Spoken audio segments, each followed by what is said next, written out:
আরবে জানোয়ারদেরকে যেভাবে করে শিকার করা হতো, সেই তীর দিয়ে হযরত আলী আসগর আলাইহিস সালামের 6 মাসের বাচ্চাকে হত্যা করা হয়েছে পানির জন্য।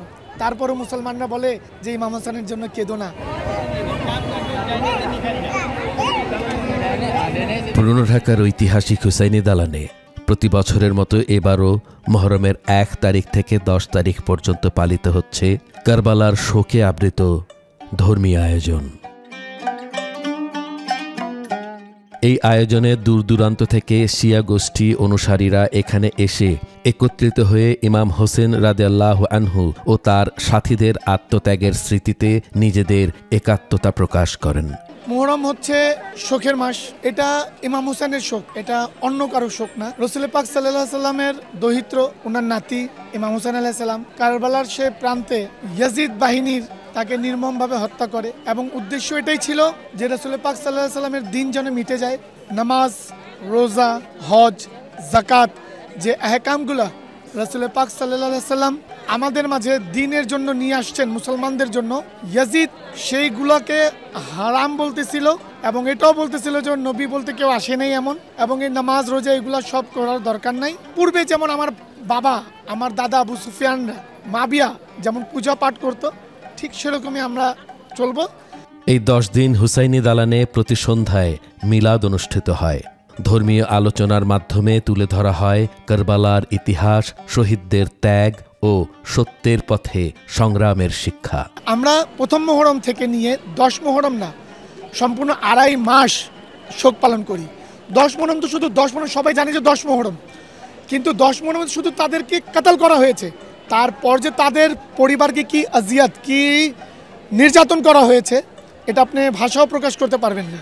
আরবে জানোয়ারদেরকে যেভাবে করে নিশানা করা হতো, শিকার করা হতো, শিকারে যারা যেত, ওই যে বল্লমটাকে ব্যবহার করা হতো, তীরটাকে, সেই তীর দিয়ে হযরত আলী আসগর আলাইহিস সালামের 6 মাসের বাচ্চাকে হত্যা করা হয়েছে পানির জন্য। এর চেয়ে বড় আর নিষ্ঠুর কি হতে পারে? তারপরও মুসলমানরা বলে যে ইমাম হোসেনের জন্য কেঁদো না, ইমাম হোসেনের জন্য মাতম করো না। কালো পোশাক পরা, মাতাম করা, নওহা ও মার্সিয়া পাঠ, তাজিয়া তৈরি ও সর্বশেষ 10 তারিখে মিছিল বের করা, এই দিনগুলোতে ধর্মীয় পরিবেশে মোহিত থাকে পুরো এলাকা। ঠিক 8টার দিকে মিলাদ আরম্ভ হয়, 10টার মধ্যে মিলাদ শেষ হয়। আমরা মাতম করি, গিরিয়া জারি করি, এবং এতে শুধু রাসূল পাক সাল্লাল্লাহু আলাইহি সাল্লামের হাদিস, কুরআনের তাৎপর্য, কুরআনের মিনিং এগুলো বোঝানো হয় এবং কারবালার যে ঘটনা কিভাবে হলো সেগুলোকে বয়ান করা হয়। আজকে যে আমি নামাজ পড়ছি, হজ করছি, যাকাত দিচ্ছি, এই সব কিছু ইমাম হোসেন প্রত্যেকটি রক্তের বিনিময়ে দিচ্ছি। এবারের আয়োজনেও চোখে পড়েছে কড়া আইন শৃঙ্খলা ব্যবস্থা। ঢাকা মেট্রোপলিটন পুলিশ মাঠে দায়িত্ব পালন করছে। মিছিলের নিরাপত্তা নিশ্চিত করতে ডিপিডিসির গাড়ি সার্বক্ষণিক মিছিলের সাথে আছে, যেন কোনো বৈদ্যুতিক দুর্ঘটনা না ঘটে। ফায়ার সার্ভিসের গাড়িও প্রস্তুত আছে দালান এলাকায়। এখনো পর্যন্ত কোথাও কোনো অপ্রীতিকর ঘটনা ঘটেনি। ছোট বড় সবাই এই শোকের আবহে ধর্মীয় অনুভূতি নিয়ে অনুষ্ঠানে অংশগ্রহণ করে। হুসাইনি দালানের এই আয়োজন শুধু শিয়া সম্প্রদায়ের ধর্মীয় অনুশীলনী নয়, বরং ঢাকার একটি গুরুত্বপূর্ণ ঐতিহ্য ও সাম্প্রদায়িক সম্প্রীতির প্রতীক।